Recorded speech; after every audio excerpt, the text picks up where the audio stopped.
और इस वक्त की सबसे बड़ी खबर इजरायल युद्ध से जुड़ी हुई आ रही है। इजरायली डिफेंस फोर्स यानी आईडीएफ ने खान यूनिस शहर पर ऑपरेशनल कंट्रोल का ऐलान कर दिया है। आईडीएफ ने कहा है कि उसने गाजा के दक्षिण में पड़ने वाले खान यूनिस शहर के बहुत सारे क्षेत्रों पर कब्जा कर लिया है। आईडीएफ ने यह भी कहा है कि उसने खान यूनिस ब्रिगेड कमांडर के ऑफिस और आतंकवादी ठिकानों पर हमला किया है। गाजा के खान यूनिस में इस समय सबसे तेज हमले हो रहे हैं, लेकिन इजरायली फोर्स को हमास के जिन हथियारों का सामना करना पड़ रहा है उससे चिंता और ज्यादा बढ़ गई है। हमास डॉल बम इस्तेमाल कर रहा है। ये डॉल बम बहुत खतरनाक होते हैं। डॉल में बम छिपाकर हमास के लड़ाके इसे रख देते हैं और उसमें लाउड स्पीकर लगा देते हैं, जिससे बच्चे की रोने की आवाज आती है। हमास के घातक हथियारों की सूची चौंका देने वाली है।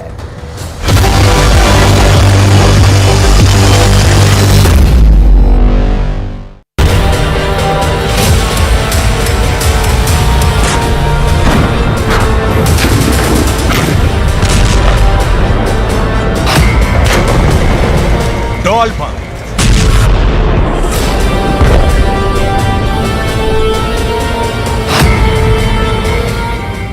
टेडी बियर में स्नाइपर गन, स्कूल मस्जिदों में टेरर नेटवर्क,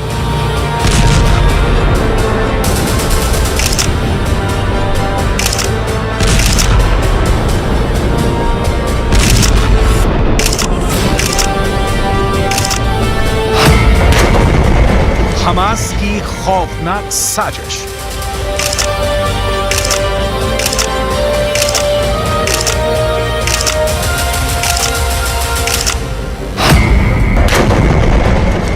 आईडीएफ के खिलाफ बड़ा प्लान।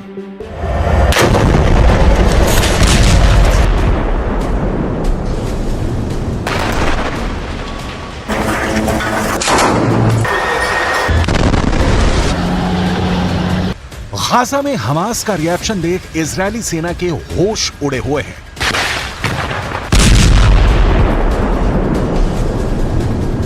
इजरायली सेना की बमबारी के बीच हमास ने गाजा में जो व्यू रचना की है, बेंजामिन नेतन्याहू के पास उसका कोई तोड़ नहीं दिख रहा।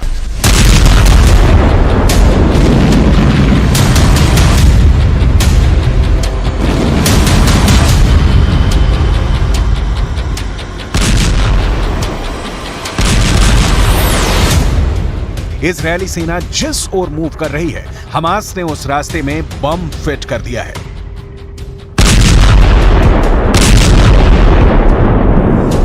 यह सही है कि 19,000 फिलिस्तीनियों की मौत हुई, लेकिन इजरायली सेना की जीरो डेथ वॉर की स्ट्रेटजी के भी पर बच्चे उड़ गए हैं।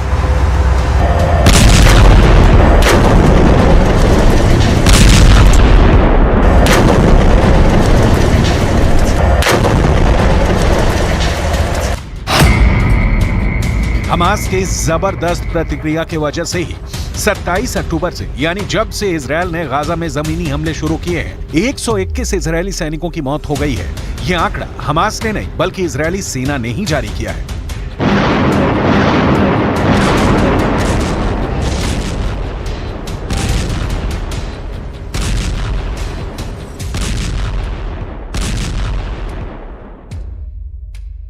चालीस से 45 किलोमीटर लंबी और 6 से 10 किलोमीटर चौड़ी गाजा पट्टी में हमास ने ऐसी कौन सी तैयारी कर रखी है कि इजरायली सेना गाजा पर अब तक कब्जा पाने में असमर्थ रही है।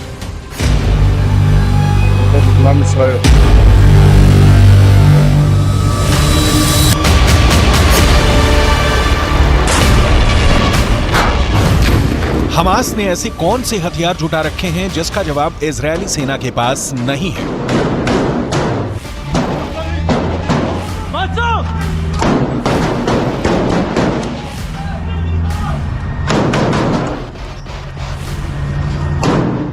हमास के लड़ाकों ने पूरे गाजा में फैली सुरंगों की रचना कैसे कर रखी है कि इजरायल की सेना उनमें घुसने से पहले ही मात खा रही है। इन सारे सवालों का जवाब डिटेल में दिखाएंगे। अभी हमास ने इजरायली सेना के खिलाफ जो चक्रव्यूह रचा है उसे देखिए।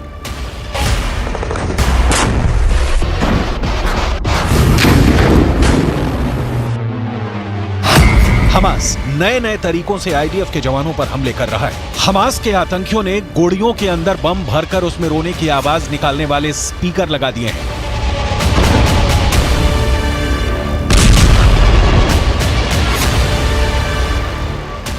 उनकी कोशिश थी कि इजरायली बंधकों की तलाश कर रहे आईडीएफ के जवान उसे बच्चों के रोने की आवाज समझेंगे।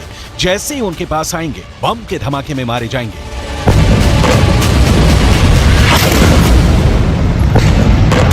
लेकिन हमास डाल डाल खेल रहा है तो इजरायल पात पात। इजरायल इंटेलिजेंस यूनिट ने इस साजिश का पता लगा के अपने जवानों को अलर्ट कर दिया, जिसके बाद डिस्पोजल स्क्वाड ने उन्हें निष्क्रिय कर दिया।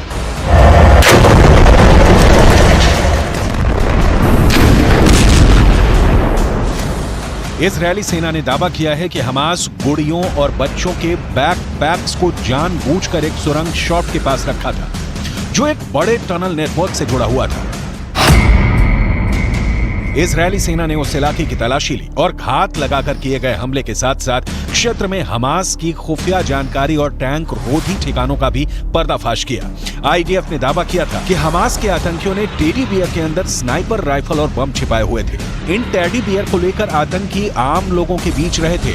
इसके अलावा गाजा के कई स्कूलों और मस्जिदों के नीचे टनल नेटवर्क भी मिला है। इसके जरिए आतंकवादी सुरक्षित आवाजाही करते। इतना ही नहीं, हमास ने इजरायली सेना की नजर से बचाने के लिए स्कूल में हथियारों का गोदाम बना रखा था।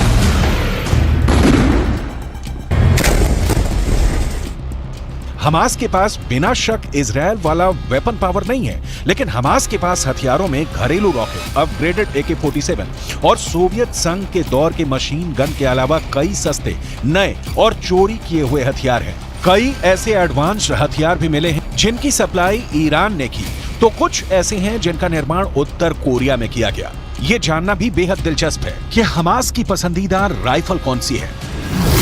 सोवियत दौर में निर्मित 7.62 मिलीमीटर कैलिबर वाली AK-47 असॉल्ट राइफल हमास का सबसे पसंदीदा हथियार है। आतंकी इसकी मदद से कई राउंड तक गोलियों की बौछार करते हैं। इसके अलावा SVD, ड्रैगुनो, क्रूज semi automatic 7.62 millimetre calibre sniper rifle का इस्तेमाल हमास 20 किलोमीटर दूर से हमला करने के लिए कर रहा है।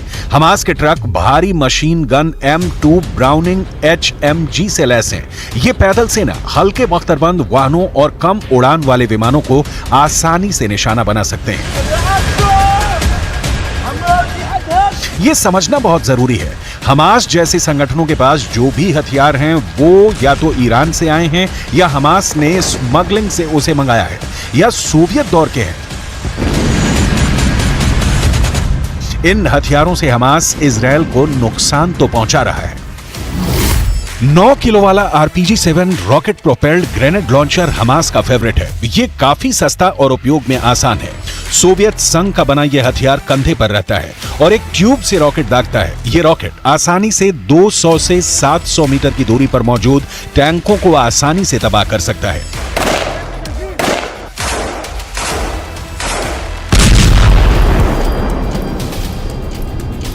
हमास को इजरायली सेना की ताकत का अंदाजा है, इसीलिए हमास ने 2014 से ही इजरायली हमले का प्रतिकार करने की तैयारी शुरू कर दी थी। जिन सुरंगों को नष्ट करने की बात हो रही है या नष्ट की जा रही हैं, ये सुरंगें दुनिया के लिए अजूबा हैं। सोचिए जरा, 40 से 45 किलोमीटर लंबी और 6 से 10 किलोमीटर चौड़ी गाजा पट्टी में जमीन के नीचे हमास ने 500 किलोमीटर लंबी सुरंग खोद रखी है। इन सुरंगों में हमास की जान बसती है।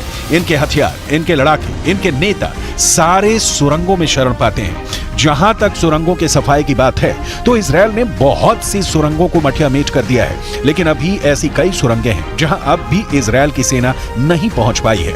इन सुरंगों को नष्ट करने के लिए अब इजरायली सेना इनके भीतर समंदर का पानी छोड़ रही है। हमास का बचना मुश्किल नहीं, नामुमकिन है। लंबे वक्त तक हमास के टिके रहने की कोई संभावना नहीं दिख रही है। ईरान, जिससे सबसे ज्यादा हथियार मिलने की हमास को उम्मीद थी, उसने साथ छोड़ दिया है, लिहाजा हमास फंस गया है। बाकी किसी भी अरब देश से उसे कोई मदद नहीं मिल रही, जबकि इजरायल को अमेरिका से सीधे हथियारों की सप्लाई हो रही है। नतीजा जमीन पर दिख रहा है। फज्जा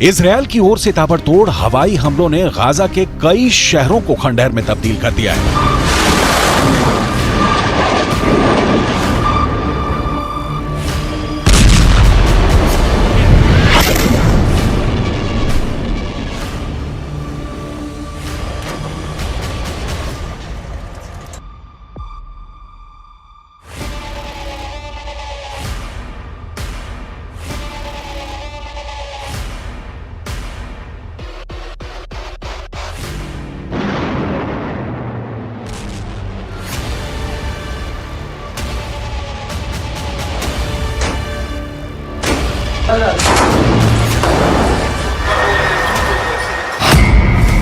गाजा हमले में करीब 40 से ज्यादा लोगों की मौत हो गई है।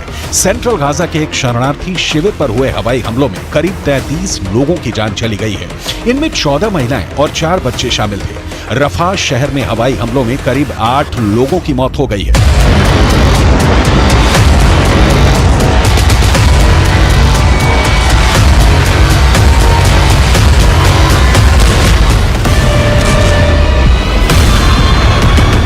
हर बीतते दिन के साथ इजराइल गाजा पर अपना नियंत्रण बना रहा है।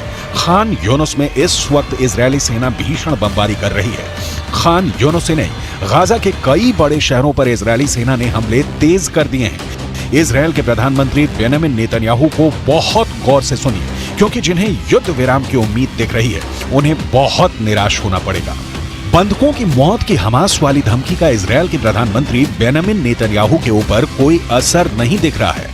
אנחנו נשיג את כל יעדינו, חיסול החמאס, שחרור כל חטופינו, והבטחה שעזה לא תהפוך מחדש למוקד טרור, הסתה נגד מדינת ישראל והתקפות נגד מדינת ישראל. אנחנו נמשיך להילחם עד הסוף למען הנופלים ולמען הבטחת חיינו כאן בארץ ישראל. इजरायल फिलिस्तीन की जंग देखते देखते कई पीढ़ियां गुजर गईं, लेकिन 2023 में जिस तरीके से युद्ध छिड़ा है, उसने तबाही की नई कहानी लिख दी है। इजरायल इस इरादे के साथ मैदान में उतरा है कि हमास के अंतिम आतंकी के जिंदा रहने तक गोली चलाते रहना है, जबकि हमास इसकी कोशिश कर रहा है कि बीते सालों की तरह बंधकों के नाम पर वो युद्ध विराम करवाएगा, संयुक्त राष्ट्र में आवाज उठाएगा और विश्व बिरादरी से इजरायल पर दबाव बनवाएगा कि वो हमास पर हमला नहीं करे।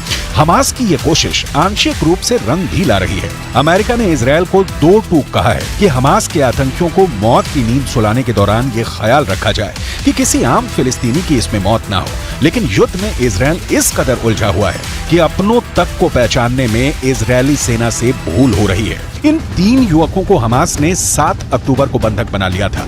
इजरायली सेना ने गाजा पर हमला किया तो पहचान की संकट के कारण इन तीनों को गोली मार दी। हालांकि इजरायली सेना ने अपनी गलती कबूल कर ली है, लेकिन युद्ध में ऐसी गलती की संभावना लगातार बनी रहती है। सवाल फिर युद्ध कहां जाकर रुकेगा और 22 लाख फिलिस्तीनियों के भविष्य का क्या होगा? इस सवाल का जवाब नेतन्याहू के पास नहीं है, क्योंकि इसकी तैयारी में अमेरिका जुट गया है। जो बाइडेन का कहना है कि वो एक नई फिलिस्तीनी प्राधिकरण देखना चाहते हैं, जिसे महमूद अब्बास 2005 से चला रहे हैं। बाइडेन चाहते हैं कि संघर्ष समाप्त होने के बाद नई फिलिस्तीनी प्राधिकरण गाजा में कार्यभार संभाले।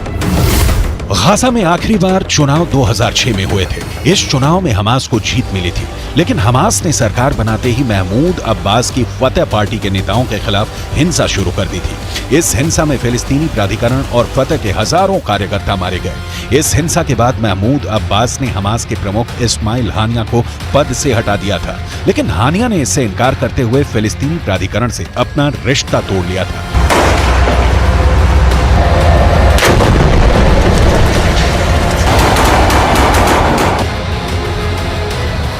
गाजा का क्या होगा, ये तभी तय होगा जब युद्ध समाप्त होगा या युद्ध विराम होगा, और ये दोनों सूरतें फिलहाल तो कम से कम नहीं दिख रही हैं। हाँ, एक बात जो अब तक युद्ध के दौरान देखी गई वो ये कि अरब वर्ल्ड का कोई भी देश हो हमास के साथ जमीन पर युद्ध लड़ने के लिए तैयार नहीं है, ना ही खुलकर मदद देने के लिए राजी है।